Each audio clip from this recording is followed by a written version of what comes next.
The Science Workshop for Young People is a project coordinated by the Centro de Geociencias of the National Autonomous University of Mexico. It started in 2009 with the purpose of helping high school students to choose their scientific career. Our workshop aims to show the reality behind articles reporting the latest discoveries. This provides a better insight of the role, responsibilities, and challenges of today's scientists. This is a one-week workshop where all the participants have the opportunity to discover the scientific world through lectures, workshops, laboratory practices, and fieldwork. Moreover, these activities take place at several research centers focused on different science areas. Due to the COVID-19 outbreak of 2020, we had to delay our face-to-face workshop. However, we are offering a shorter virtual workshop that will gather research scientists and senior students to share their experience in a special way.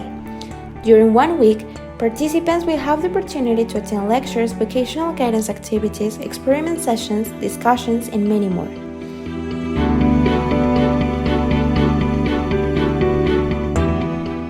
This event will be held Sunday, June 28th till Saturday, July 4th from 5 to 7 o'clock. All activities will be delivered in Spanish. Applications will be opened until June 20th and registration is completely free.